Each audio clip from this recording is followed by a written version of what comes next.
میرے بھائیوں، بابے سب کو ہی پیارے ہوتے ہیں، حتیٰ کہ سلفی اور اہل حدیث علماء بھی اس فتنے سے آزاد نہیں ہیں۔ لیکن یہ بھی حقیقت ہے کہ اہل حدیث کی جو عوام ہے وہ الحمدللہ کافی حد تک اس فتنے سے آزاد ہے، بلکہ میں تو کہتا ہوں وہ 24 کیرٹ سونا ہے اس حوالے سے۔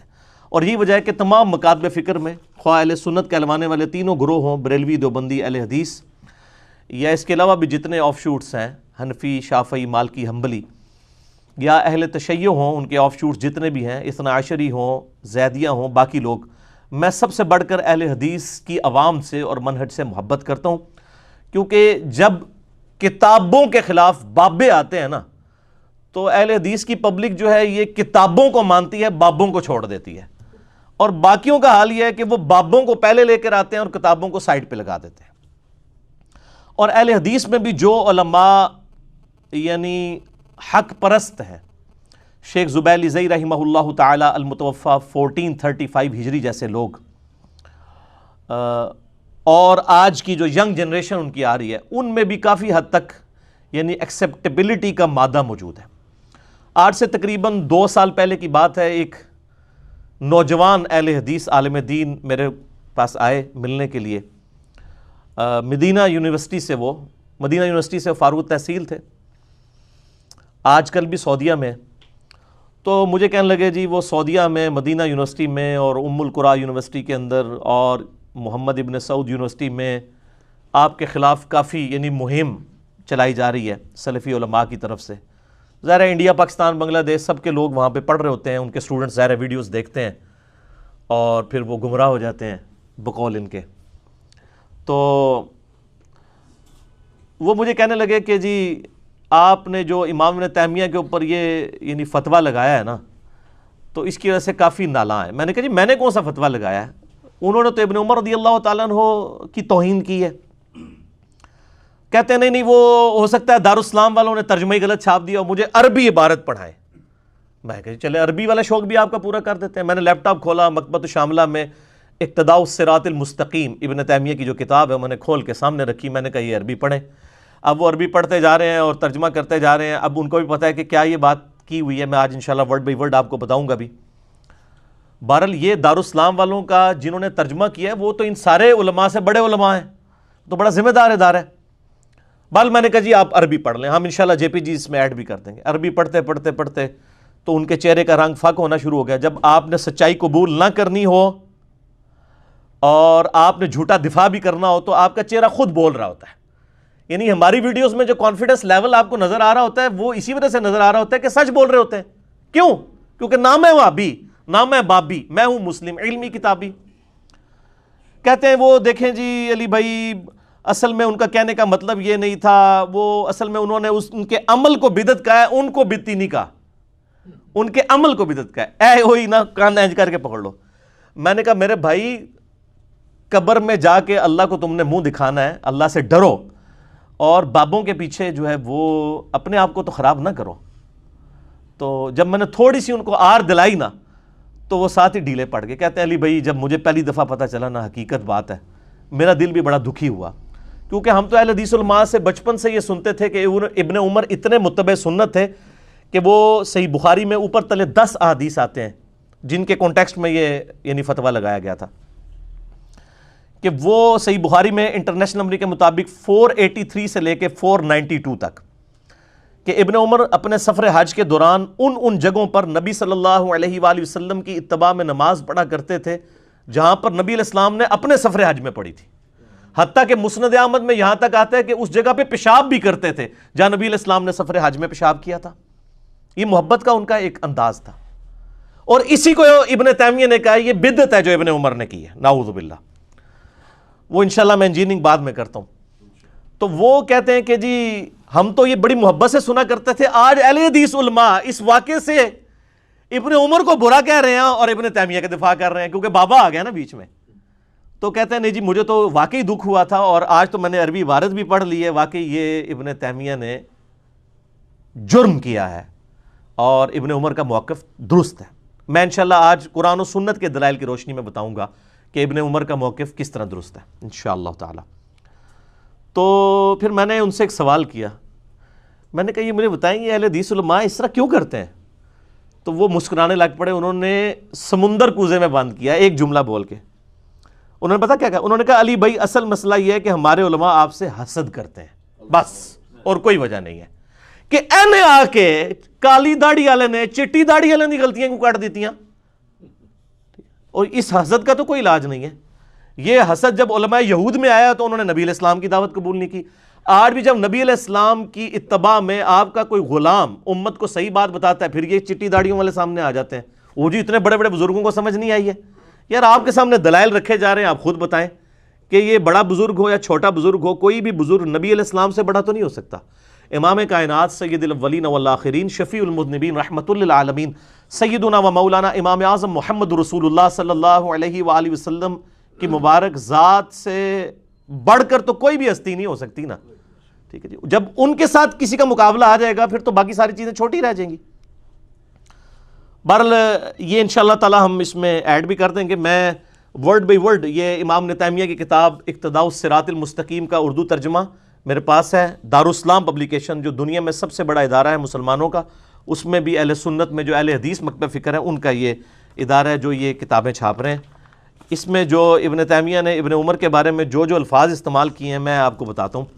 انہوں نے ایک چیپٹر باندھا ہے کہ انبیاء اور صالحین کی جو جگہیں ہیں ان کا احترام کرنا.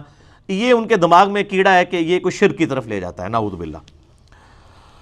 اب اس کے اوپر وہ لکھتے ہیں کہ جن مقامات پر نبی علیہ السلام نے اتفاقیہ نماز پڑھی تھی تو عبداللہ بن عمر رضی اللہ تعالی عنہما کے سوا کسی صحابی سے مروی نہیں کہ ان مقامات کو کسی طرح کی بھی خصوصیت دی گئی ہو. چنانچہ ابو بکر، عمر، عثمان و علی رضی اللہ عنہم اجمعین اور تمام سابقین اور اولین من المہاجرین والانصار ان راستوں میں سفر کرتے تھے مگر کبھی ان مقامات میں خصوصیت کے ساتھ نماز نہیں پڑھتے تھے. اور معلوم ہے کہ اگر یہ بات ان کے نزدیک مستحب یعنی نیکی کا کام ہوتی تو وہ سب سے پہلے لوگ ہوتے جو اس پر عمل کرتے. وہ کہتے ہیں اگر یہ نیکی ہوتی جو ابن عمر کر رہا ہے تو وہ ابو بکر، عمر، عثمان و علی نے کیوں نہیں کی؟ نعوذ باللہ. کیونکہ وہ سنت نبی کے سب سے زیادہ جاننے والے تھے اور اس پر سب سے زیادہ عمل کرنے والے تھے. نبی صلی اللہ علیہ وآلہ وسلم نے فرمایا تم میری سنت اور میرے بعد ہدایت یافتہ خلفۂ راشدین کی سنت اختیار کرنا اور اسے خوب مضبوطی سے پکڑنا. خبردار، ہر نیا کام دین میں جو ایجاد کیا جائے وہ بدعت ہے اور ہر بدعت گمراہی ہے اور ہر گمراہی دوزخ میں لے جانے والی ہے. یعنی وہ کہتے ہیں یہ ابن عمر نے جو یہ کام کیا نا، یہ ابن عمر کو بدعت اور گمراہی اور دوزخ تک لے جائے گا، نعوذ باللہ. اور معلوم ہوا کہ خلفۂ راشدین نے یہ بات کبھی نہیں کی تھی، لہٰذا اس فعل میں خلفاء کی سنت کی نہیں بلکہ ایک بدعت کی پیروی ہوتی ہے. یعنی ابن عمر نے جو کچھ کیا وہ کیا ہے؟ بدعت. نعوذ باللہ من ذالک، لعنت اللہ علی الکاذبین. یہ میرے بھائیوں یہ اتنے بڑے لیول کا جرم، حالانکہ اسی حدیث کے اوپر امام بخاری نے باب باندھا ہے، رزلٹ نکالا ہے 483 آنورڈ 10 احادیث ہیں صحیح بخاری میں کہ نبی علیہ السلام کی مبارک جگہوں کو تلاش کر کے وہاں پر نماز پڑھنا. باقی انشاءاللہ میں اس کے دلائل بھی آپ کے سامنے رکھوں گا. 2009-2010 کی بات ہے، پہلی دفعہ جب یہ ابن تیمیہ کا ایشو میرے سامنے آیا. میرے ایک آفس کے کولیگ تھے، ان کو ایک دیوبندی نے ایک کتاب دی. ایک دیوبندی عالم ہے، کچھ عرصہ پہلے فوت ہوئے ہیں، ابو بکر غازی پوری، انڈیا میں تھے.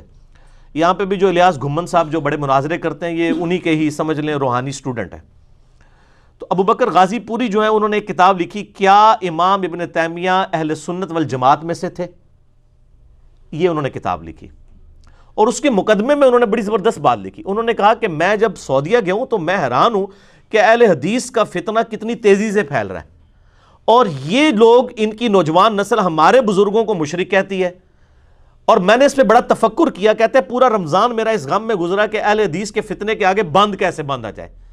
تو میں نے سوچا کہ میں امام ابن تیمیہ سے وہ تمام عقیدے ثابت کر دوں جن عقیدوں کو اہل حدیث گمراہی کہتے ہیں. تو بابا ضرب بابا ورسز بابا آئے گا تو خود بخود ہی بیٹھ جائیں گے. اور یہ دیکھیں کتنی بڑی اس کی حکمت تھی. تو کہتا ہے پھر میں نے ابن تیمیہ کی کتابوں کا پوسٹ مارٹم شروع کیا. تو میں یہ کچھ چیزیں آپ کے سامنے رکھ رہا ہوں. ان میں سے ایک چیز یہ بھی تھی. تو اس دیوبندی نے جب کتاب پڑھنے کی دی تو 2008 میں ہم نئے نئے ریورٹ ہوئے تھے. تو یہ 2009-10 کی بات ہے. جب وہ کتاب مجھے کسی نے دی نا تو ظاہر ہے ہم تو شروع سے ہی نہ میں وہابی نہ میں بابی، میں ہوں مسلم، علمی کتابی. میں نے کہا جی ابن تیمیہ نے جو کچھ لکھا ہے بکواس ہے، میں نہیں مانتا اس بات کو. وہ یہ سمجھ رہا تھا کہ یہ ابن تیمیہ کا دفاع کرے گا. میں نے کہا یار میرا کوئی فرقہ ہی نہیں ہے، میں کیوں دفاع کروں. تو اس حوالے سے پھر شیخ زبیل زئی رحمہ اللہ تعالیٰ سے بھی ہم نے رابطہ کیا، ان کی ایک فون کال ان کی اجازت سے 40 منٹ کی ریکارڈ ہوئی، میری، سرفراز بھائی اور شیخ زبیر صاحب کی، وہ نیٹ کے اوپر رکھی ہوئی، آپ سن لیں۔ اس کا سٹارٹ اس سے ہوتا ہے، اور شیخ زبیر صاحب نے بھی اعلانیہ کہا کہ ابن تیمیہ کے اس عقیدے سے ہم اعلان برات کرتے ہیں، لیکن شیخ زبیر صاحب کی صرف یعنی جرت تھی، ان کے بعد کسی اہل حدیث عالم کی جرت نہیں، الٹا شیخ زبیر صاحب کوئی مطعون کرنا شروع کر دیا، کیونکہ ویسے تو یہ اپنی پبلک کو کہانی کراتے تھے نا، وہ عربی کا ترجمہ غلط ہو گیا۔ اب شیخ زبیر صاحب جب پڑھ کے کر رہے ہیں پھر تو نہیں کہتے شیخ زبیر کو عربی نہیں آتی، وہ کہانی نہیں کرا سکے، وہ ہم نے پھر کال الحمدللہ اپلوڈ کر دی تھی۔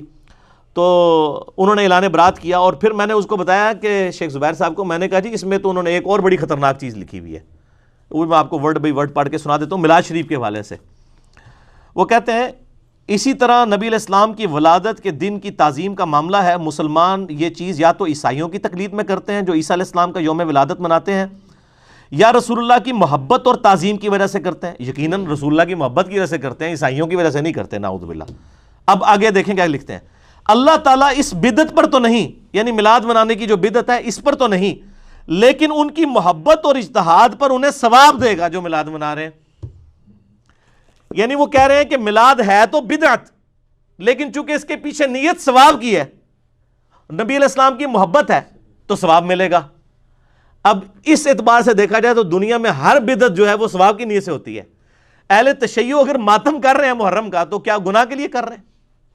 وہ کہتے ہیں جی صحیح مسلم میں حدیث ہے، انٹرنیشنل نمبر کے مطابق 240، علی سے محبت نہیں رکھے گا مگر مؤمن، علی سے بغض نہیں رکھے گا مگر منافق۔ تو وہ کہتے ہیں آل محمد صلی اللہ علیہ وآلہ وسلم، آل علی کے غم کو منانا 10 محرم والے دن، یہ محبت اہل بیت کا تقاضا ہے۔ ہم چھریاں مارتے ہیں، ٹیبو کرتے ہیں، جو کچھ بھی کرتے ہیں، تو ابن تیمیہ کی ڈاکٹرائن میں تو ان کو بھی ثواب ہونا چاہیے۔ ہم تو یعنی آن ہی نہیں کرتے نا اس ایشو کو، ہم کہتے ہیں یا تو بدعت نہ کہیں، جب بدعت کہیں گے پھر آپ بدعت کے اوپر فتویٰ وہ لگائیں گے جو نبی علیہ السلام نے لگایا ہے۔ صحیح مسلم میں حدیث ہے انٹرنیشنل نمبر کے مطابق 2005، اما بعد فإن خیر الحدیث کتاب اللہ وخیر الہدی ہدی محمد صلی اللہ علیہ وآلہ وسلم وشر الامور محدثاتها وکل محدثۃ بدعہ۔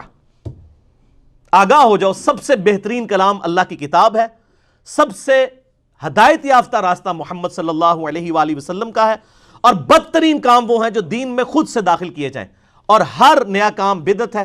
اور آگے یہ حدیث جو ابو داؤد ترمذی ابن ماجہ میں آتی ہے نا، مشکات میں بھی آپ کو کتاب الاعتصام بالکتاب والسنہ چیپٹر میں شروع میں مل جائے گی، اس کے آگے الفاظ ہیں کل بدعۃ ضلالہ وکل ضلالۃ فی النار۔ سنن نسائی میں بھی آگے الفاظ موجود ہیں، یعنی یہ بدعتیں گمراہیاں ہیں، اور گمراہیاں دوزخ میں لے جانے والی ہیں۔ تو آپ بدعت بھی کہہ رہے ہیں میلاد کو، پھر ثواب کی بشارت بھی، بالکل 180 ڈگری نبی علیہ السلام کے مخالفت میں آپ کھڑے ہیں۔ تو شیخ زبیر صاحب کہتے ہیں یار اتنی بڑی جھک نہیں مار سکتا ابن تیمیہ، اور میں نے کہا سر آپ پڑھے تو صحیح۔ انہوں نے پڑھا، پھر شام کو مجھے وہ علی بھائی اس نے تو ساری بدعتیں حلال کر دی ہیں، میں تو پہلے ہی سے حافظ ابن تیمیہ کہتا تھا، اس کو انہوں نے امام بنا دیا۔ ظاہر سعودیہ والوں نے گود لے لیا نا، آپ سعودیہ میں آپ مکے اور مدینے کے جو اماموں کے جمعے کے خطبے سنے نا، تو وہ نبی علیہ السلام کا نام شاید کم دفعہ لیتے ہیں، یہ شیخ الاسلام قال شیخ الاسلام ابن تیمیہ رحمہ اللہ تعالی، یہ بار بار وہ ریپیٹ کر رہے ہوتے ہیں۔ تو جب کسی عالم یا امام کو کوئی حکومت گود لے لے، جس طرح فقہ حنفی کو سلطنت عباسیہ نے گود لے لیا، پوری دنیا میں انہوں نے تلوار کے زور کے اوپر جو ہے وہ فقہ حنفی پھیلا دی، آج کتاب و سنت کے وہ خلاف ہے، لیکن اب وہ ظاہر پھیل چکی ہوئی ہے، جب ہم بات کرتے ہیں کہتے ہیں جی ان کو نہیں سمجھ آئی تھی، تو انہوں نے گود لے لیا تھا قاضی ابو یوسف کو، اور پھر آج جب گود لے لیا اور پھر اس کو تینوں بر اعظموں میں ان کی حکومت تھی، 700 سال تک رہے۔ تو اسی طریقے سے ابن تیمیہ کو گود لے لیا سعودیہ والوں نے۔ تو یہ یعنی ابو بکر غازی پوری کی جب کتاب کا میں نے شیخ زبیر صاحب سے ذکر کیا، میں نے کہا جی مجھے تو اس میں سے یہ چیزیں پتہ چلی ہیں، تو آپ نے ابو بکر غازی پوری کی یہ کتاب پڑھی ہے؟ پھر میں نے کہا شیخ صاحب آپ کو پتہ ہے ڈاکٹر طاہر القادری صاحب نے 10 لیکچر دیے ہیں کہ ابن تیمیہ ہمارے بزرگ تھے، اور بالکل ٹھیک دیے ہیں، 10 لیکچر۔ ان کی جو 11ویں جلد ہے نا فتاوی ابن تیمیہ کی، اس کا نام ہی ہے تصوف۔ وہ کہتے ہیں اچھی تصوف بھی ہوتی ہے اور بری تصوف بھی ہوتی ہے، یعنی اچھی بدعت بھی ہوتی ہے اور بری بدعت بھی ہوتی ہے، وہ فرق کرتے ہیں اچھے طالبان اور برے طالبان۔ تو وہ تو یہ سارے صوفی بزرگوں کو بایزید بستامی المتوفا 261 ہجری آنورڈ، جنید بغدادی کو، سری سکتی کو، ان کو بڑا یعنی وہ ایٹریبیوٹ پیش کرتے ہیں، باوجود اس کے کہ ان کی تعلیمات کے اندر کتنا فساد موجود ہے۔ آج کل کے اہل حدیث بہرحال اعلان برات کرتے ہیں، لیکن ابن تیمیہ سے بھی کریں نا، ٹھیک ہے، کہ جنہوں نے ان کو گود لیا ہوا تھا، انہوں نے اگر ابن تیمیہ کو گود لیا ہے تو جن کو ابن تیمیہ نے گود لیا تھا ان سے تو اعلان برات کم از کم کریں نا، پھر دونوں سے کریں، ان سے تو کرتے ہیں اور جس نے گود لیا تھا اس سے نہیں کرتے۔ تو میں نے کہا شیخ زبیر صاحب سے کہ آپ نے الحدیث رسالے میں ایک مضمون لکھا ہے کہ کیا ابن تیمیہ اہل سنت تھے، تو وہ کہتے ہیں میں نے وہ ابو بکر غازی پوری کی جو کتاب ہے نا اس کا جواب دیا ہے۔ میں نے کہا جی اس میں تو آپ نے کسی بات کا جواب نہیں دیا، آپ نے تو یہ صرف کہا ہے کہ ابن تیمیہ کو حنفی علماء بھی اہل سنت مانتے تھے، ملا علی قاری یا ان کے علاوہ ابن حجر اسقلانی، وہ تو شافعی تھے، اور باقی لوگ بھی۔ تو کہتے ہیں میں نے یہی بتانا تھا کہ اگر تم ابن تیمیہ کو اہل سنت نہیں مانتے، تمہارے بابوں نے تو اس کو اہل سنت مانا ہوا ہے۔ اور میں نے کہا سر یہ جواب نہیں ہوتا، جو اس نے سنگین غلطیاں ہائی لائٹ کی ہیں، عقیدے کی خرابیاں اور فساد ابن تیمیہ کا، اقتداء الصراط المستقیم سے، اسی طریقے سے فتاوی ابن تیمیہ سے، آپ ان کا جواب دیں۔ تو کہتے ہیں وہ کیا ہے؟ میں نے کہا یہ جو آپ کو بتائی ہیں باتیں۔ پھر مجھے سمجھ آ گئی، میں نے کہا شیخ صاحب آپ نے وہ کتاب پڑھی ہے ابو بکر غازی پوری کی؟ کہتے ہیں علی بھائی میں نے کتاب تو نہیں پڑھی۔ کتاب نہیں پڑھی اور جواب لکھ دیا ہے، اندازہ کریں۔ میں نے کہا پھر جواب تو ہوتا ہے باتوں کا، یہ جس نے میرے خلاف کلپ چڑھا دیا جی اس کو ایجنسیاں فنڈ کرتی ہیں، اس کو ایران فنڈ کرتا ہے۔ او یار جو میں بات کر رہا ہوں اس کی بات کرو۔ کیا بخاری مسلم کو جو ہے وہ ایران نے فنڈنگ کی ہوئی تھی کہ انہوں نے حضرت معاویہ رضی اللہ تعالیٰ عنہ کی غلطیوں کو ہائی لائٹ کیا؟ مودودی صاحب کو یا مجھے تو چلو ایران نے فنڈنگ کر دی بقول آپ کے اس جھوٹ کے، کیا بخاری مسلم کو ایران نے فنڈنگ کی ہوئی تھی؟ ہم تو صرف ناقل ہیں، ان سے نقل کر رہے ہیں۔